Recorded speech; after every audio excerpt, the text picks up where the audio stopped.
students, today we are going to start with our poem Govinda's Disciple, written by Rabindranath Tagore. It's a very thoughtful poem. This poem lays emphasis on master-disciple relationship and shows how master teaches his students through living examples of painful experience. In this poem, Guru Govinda, one of the founders of the Sikh religion, teaches the importance of renunciation to achieve divine life to one of his disciples, Raghunath. Now I am going to read the poem. Meanings and explanation will be given to you side by side. Far below flowed the Ganga, quick and clear. Underline the word quick, meaning is swift. Quick and clear above frowned. Underline the word frown, meaning is showing disapproval. The jutting bank, meaning of jutting is extending outwards. Hills dark with woods. Underline the word woods, it means forest. And scarred. Underline the word scarred, it means marks or cuts. With the torrents. Underline the word torrents, means swiftly flowing water. Were gathered around. So here the poem begins with a natural imaginary transporting the readers from the worldly surroundings into the lap of nature. The poet is telling us that river Ganga can be seen at a distance flowing swiftly and clearly. The banks of river are extending outwards as if they are disapproving the fast movement of water. And in the second line, the poet is telling that the hills are looking dark because of the thick forest, and these hills are having cuts or marks due to the fast flowing water moving across the hills or flowing through the hills. In the first two lines, the poet shows beautiful place where Guru Govinda was sitting. In the next paragraph, what is there? Govinda, the great teacher, sat on the rock reading scriptures. Underline the word scriptures. It means sacred writings. When Raghunath, his disciple, underline the word disciple, meaning is student, proud of his wealth, came and bowed to him and said, I have brought my poor wealth unworthy of thy acceptance. Underline the word thy, it means yours. Now here, what is here?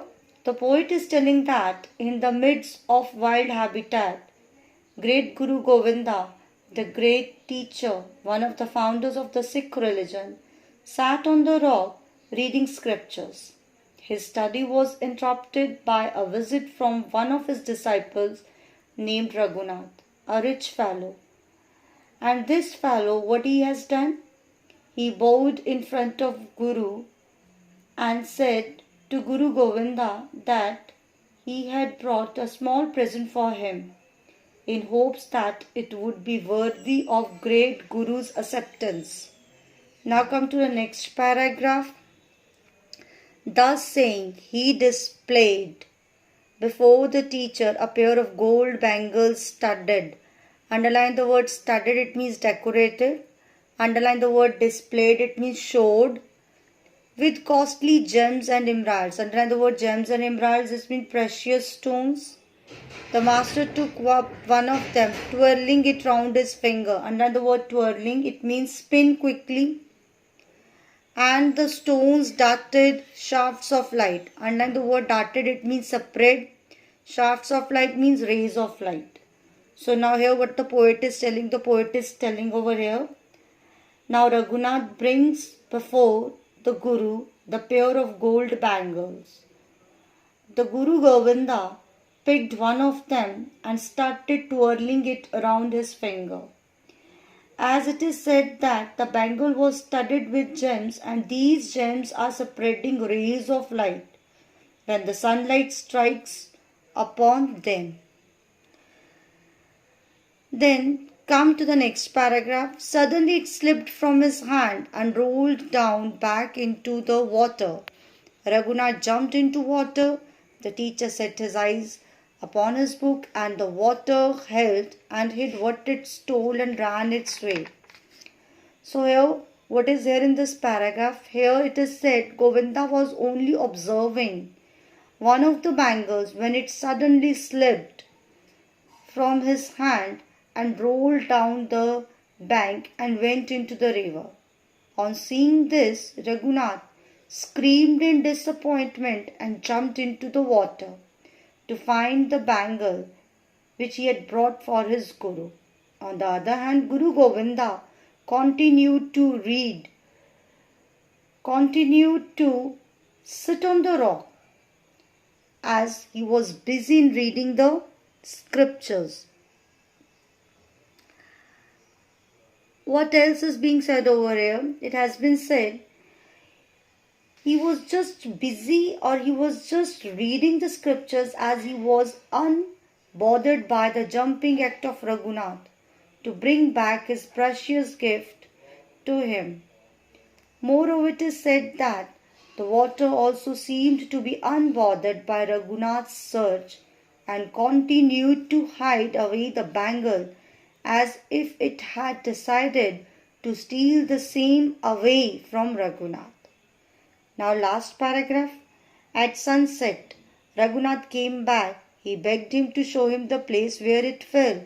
The teacher took the other bangle and threw it into the water, saying, "There it is."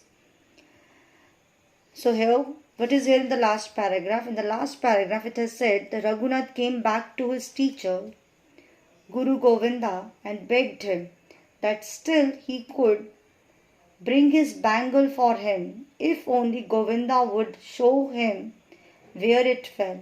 So Govinda answered his disciple in the most unexpected way. What Guru Govinda had done? He picked up the second bangle and threw it in the water as well and said, "It is there," which implies that just like the first bangle, even second one was now lost. So here, what is with this the poem ends, and what the poem teaches us? The poem teaches us lesson that for a spiritual person like Guru Govinda, riches do not have any value. Also, a person who has come to seek spiritual knowledge should not be so fond of them. So dear students, I hope the poem is now clear to you.